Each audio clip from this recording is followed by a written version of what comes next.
Hello po mga kapatid, isang pinagpalang umaga na naman po sa ating lahat mga kapatid. Pinagpala tayo ng Diyos talaga. Ginising, binigyan ng pagkakataon sa ating buhay na magawa yung mga dapat nating gawin at lalo na itong gawain para sa Diyos. Binigyan na naman niya tayo ng pagkakataon. Kaya mga kapatid, makikinig na naman tayo, magpo-focus na naman tayo sa pakikinig ng salita ng ating Diyos. Pero bago ako mag-start, mananalangin po muna tayo. Hihingi tayo ng guidance, ng protection para maging maayos ang ating pakikinig ng salita ng ating Diyos. Magsiyuko tayo. Ama sa langit, aming Diyos na banal, muli po kaming nagpapasalamat at nagpupuri sa iyo. Pinapasalamatan ka na naman namin, O God, dahil binigyan mo na naman kami ng pagkakataon sa aming mga buhay na magising at malakas yung aming katawan, Lord. Salamat po. At binigyan na naman ng pagkakataon para makinig, mag-aral at magbasa ng iyong salita. Lord, muli mo po kami samahan, turuan, gabayan para sa aming pakikinig ay maging maayos ang lahat. Lord, at I pray na maisa puso namin ang aming maririnig ngayong umagang ito. Muli mo rin po akong samahan, turuan, gabayan mo rin po ako para lahat po ng aking sasabihin ay galing lamang po sa iyong salita, O Diyos. Salamat po, Lord. Salamat, Jesus. Salamat, Holy Spirit. Salamat po, Lord. Kiniklaim namin ito. Natagumpay na naman ang gawain ito dahil kasama ka namin, Lord, sa pangalan ng Panginoong Hesus. Kaya, Lord, muli ka namin pinupuri, pinasasalamatan. Sa iyo lang, Lord, at pinakamataas na papuri at pagsamba sa matamis at makapangyarihan pangalan na aming Panginoong Hesus, na aming tagapagligtas. Lahat tayo ay magsabi ng Amen and Amen. At ito po ang aking channel.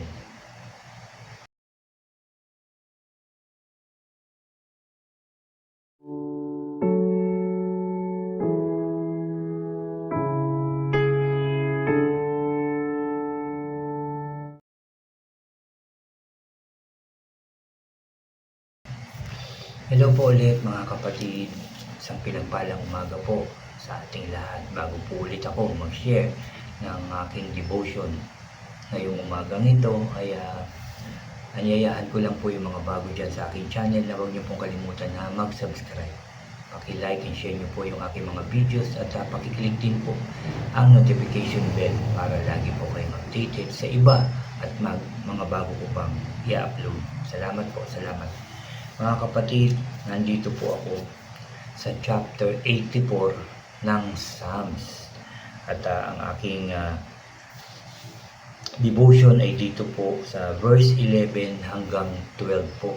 At ito po ay may pamagat na gusto kong mag-stay sa bahay ng Diyos.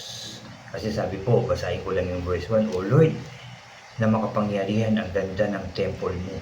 Gustong gusto ko sa temple mo, Lord. Gusto ko talagang pumasok doon buong puso at kaluluwa, tuwang-tuwa, kumakanta sa Diyos na buhay. Sabi sa 3, verse 3, kahit ang maya tumitira doon at nagpupugad din doon ang mga ibon. Inaalagaan nila ang kanilang mga anak malapit sa altar mo, O Lord, na makapangyarihan, aking hari at Diyos. No? Binanggit dito yung templo, binanggit dito dun sa pamagat yung bahay ng Diyos, yung templo ng Diyos. Ano, gusto niya makapunta ron? Buong puso, sabi niya. Gusto ko talagang pumasok doon buong puso at kaluluwa, tuwang-tuwa, kumakanta sa Diyos na buhay. No? Ang ganda ng sinabi niya. Tayo ba, ganun din tayo? Masaya ba tayong pumupunta sa simbahan? Galak na galak tayo dahil tayo ay papasok sa panambahan, sa tahanan ng Diyos para makinig ng kanyang salita, para magpuri, para magpasalamat. Ganun ba yung ating mga puso?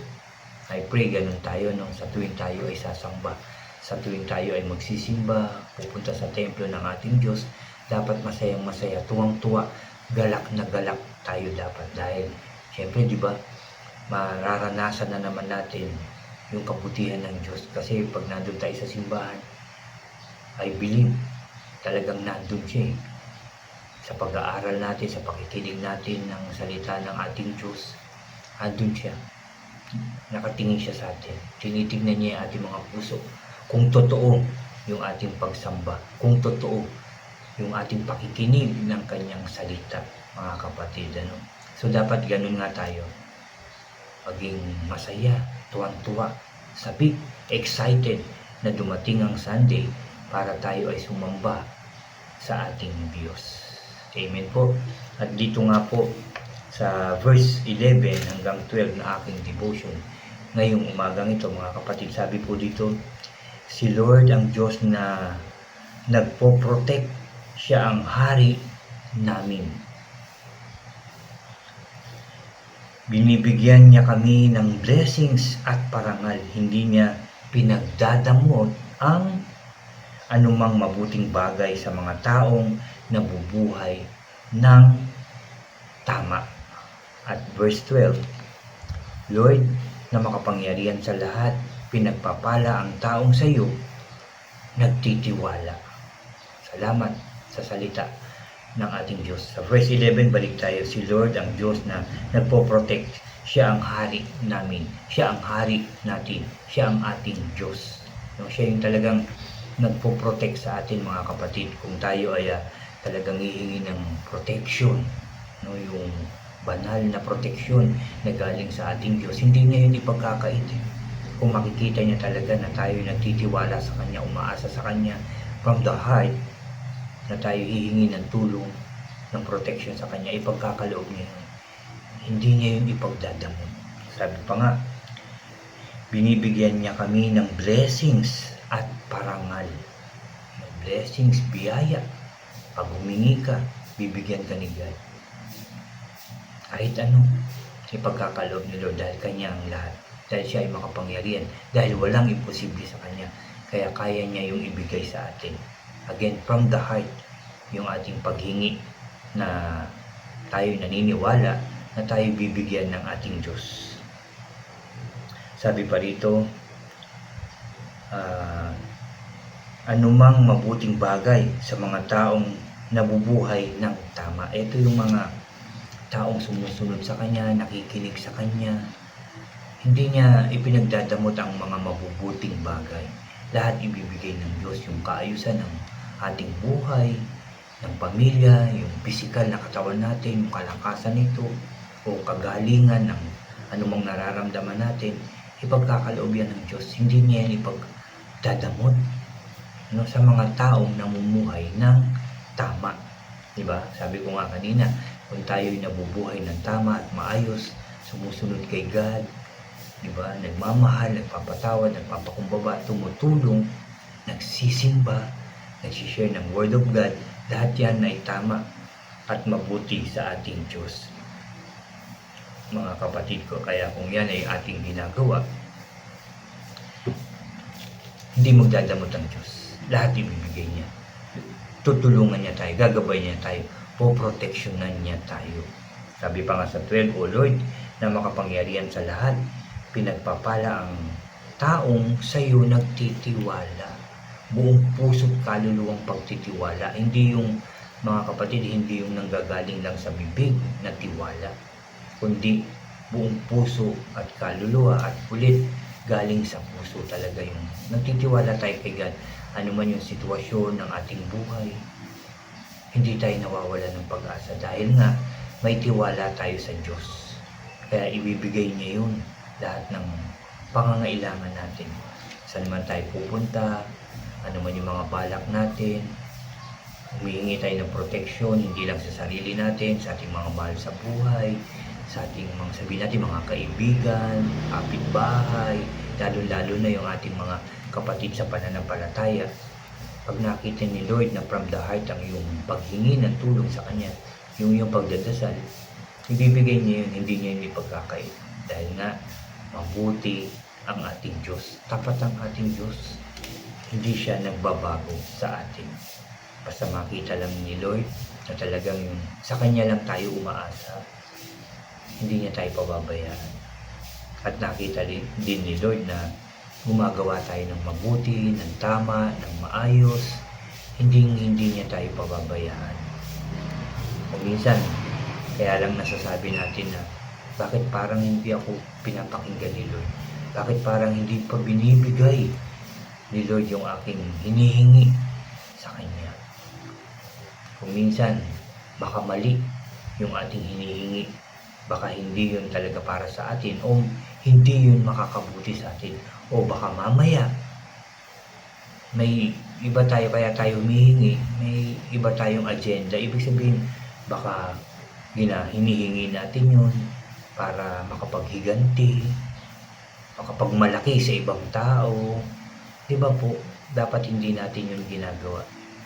Pero kung ginagawa natin yun para sa ating pamilya, makatulong tayo, para din sa ibang tao, makatulong tayo, di ba? Hindi yan ipagkakait ng ating Diyos. Basta mabuti ang ating hangarin, ipagkakaloob yan sa atin ng Diyos. Tandaan natin, mapagmahal ang Diyos. Napakabuti ng Diyos. Mapagpala ang ating Diyos, mapagpatawad ang ating Diyos. Kaya kung magtitiwala tayo at gagawa ng mabuti sa Kanya, hindi niya tayo pababayaan. Lahat magiging maayos, magiging tama. Magugulat tayo, masaya ang buhay natin. Kahit na simple lang, pero masayang masaya tayo. Tapos wala tayong sakit na nararanasan, no? Blessings, pagpapala, kabutihan yan ng ating Diyos. Kasi hindi lang naman nakikita yung pagpapala o yung kabutihan ng Diyos sa material lang na bagay. Diba? Diba, marami kang pera. Uy, blessed na blessed. Diba po? Pagka ikaw naman walang pera, ibig sabihin ba hindi ka blessed? Siyempre, blessed din. Unang-una, malakas ang katawan. Blessed na blessed ka. May kinakain. Blessed pa rin yan. Blessings from God. Diba, nagtatagumpay, nakakapag-aral yung mga anak, kahit pa paano. May baon, may pagkain, may pambayad sa schools. Diba po? Hindi pa ba blessings yun para sa inyo? Kulang pa ba talaga? O kailangan talaga natin ng mas maraming pera para masabi natin na tayo ay blessed, tayo ay pinagpapala ng ating Diyos? Ulitin ko lang mga kapatid, hindi sa material na bagay masasabi natin na tayo ay blessed. Dahil kung mabuti ang iyong puso, tumutulong ka kahit na ikaw pa yung nangangailangan, ikaw ay pinagpapala ng ating Diyos. Di ba po? Nakatingin sa iyo si Lord, nakatuon sa iyo si Lord pagka ganyan ang ating ginagawa. At lagi tayong lalapit sa Kanya. Lagi tayong hihingi ng kapatawaran sa ating mga nagawang kasalanan. Kahit noon pa yun, hihingi natin ng tawad. Kahit pa sa tingin natin maliit lang yung nagawa natin o nasabi natin o naisip man lang, hingi natin ng tawad sa Diyos. At sigurado ko patatawarin tayo ni Lord. Dahil hindi nagpapabaya ang ating Diyos. Mahal talaga tayo ng ating Diyos. Kaya ako, tayong lahat, ay dapat na sumunod sa Diyos, makinig sa Diyos, magtiwala sa Diyos, magmahal sa ating Diyos, at magmahal sa ating kapwa. Yan ang mga tinuturo sa atin ng ating Diyos. At gagawin natin ito dapat ng maayos, tama, at tapat. Amen po. Yun po ang gusto ng Diyos sa atin. Dahil nga sa ating binasa, si Lord ang Diyos na nagpo-protect. Siya ang hari namin. Di ba sabi sa verse 11, hari natin siya. Siya ang Diyos na makapangyarihan. Sabi pa, binibigyan niya kami ng blessings at parangal. Hindi niya pinagdadamot ang anumang mabuting bagay sa mga taong nabubuhay ng tama. Sa mga taong nabubuhay ng tama. Ulitin ko, sa mga taong nabubuhay ng tama, ipagkakaloob niya lahat ng pangangailangan nito. O Lord na makapangyarihan sa lahat, sabi sa verse 12, pinagpapala ang taong sa iyo nagtitiwala. Pinagpapala ang taong sa iyo nagtitiwala. Kaya magtitiwala tayo. Kaya gagawa tayo ng mabuti sa lahat ng oras at pagkakataon at sigurado pagpapalain ka, pagpapalain tayo ng ating Diyos. Yan po ang tinuturo sa atin ng Diyos. Yan ang pinapaalala sa atin. Ang mabuhay ng maayos. Ang magtiwala sa ating Diyos. At ang kanyang pagpapala ay hindi lalayo sa atin mga kapatid. Ulitin ko lang, tandaan po natin na hindi lang sa material nakikita na tayo pinagpapala ng Diyos. Yung masaya tayong namumuhay kasama ng ating pamilya sa loob ng tahanan at labas, pagpapala yan ng ating Diyos. Wala tayong sakit at karamdaman, pagpapala yan ng ating Diyos. May kinakain tayo araw-araw, minsan sobra pa sa 3 beses isang araw, pagpapala yan ng ating Diyos. Nakakapag-aral ng maayos ang ating mga anak, may trabaho sila, pagpapala yan galing sa ating Diyos. Amen po. At yan po yung aking sharing ngayong umagang ito na galing sa salita ng ating Diyos. I believe marami tayong natutunan. Marami na naman tayong isa sa buhay na sinabi sa atin ng ating Diyos ngayong umagang ito mga kapatid. Kaya mga kapatid, muli tayo ay mananalangin. Lalapit na naman tayo sa ating Diyos. Ipagpapasalamat natin ang lahat dahil napakabuti ng ating Diyos sa ating lahat. Magsiyuko tayo. Hallelujah. Aming Diyos na makapangyarihan sa lahat, muli ka namin pinupuri at pinasasalamatan. Marapat, Lord, na talagang purihin ka sa lahat ng oras at pagkakataon. Purihin ka ng lahat ng tao dahil napakabuti mo, Lord. Dahil patuloy na nagbibigay ka ng pagpapala sa lahat ng tao, lalong-lalo na sa mga taong namumuhay ng tama, yung mga taong sumusunod sa iyo, yung mga taong sa iyo umaasa at nagtitiwala. Lord, maraming salamat po. Maraming salamat sa iyong kabutihan, sa iyong pagmamahal, Lord. Salamat po. Lalong-lalo na ngayong oras na to na pinagpala mo na naman kami dahil kinausap mo na naman kami at tinuruan, Lord, na maging maayos, mabuting tao, mapagmahal, mapagpatawad at maging mapagkumbaba. At sa iyo lang umasa at magtiwala. I pray lahat ng tao, Lord, ay magtiwala po sa iyo. Lahat po ng tao magtiwala sa iyo, Lord, sa pangalan ng Panginoong Hesus. Maraming salamat po, Lord. Maraming salamat, Jesus. Maraming salamat, Holy Spirit, dahil lagi ka pong nandyan. Nakatingin ka, Lord. Nakikinig ng bawat panalangin ng tao.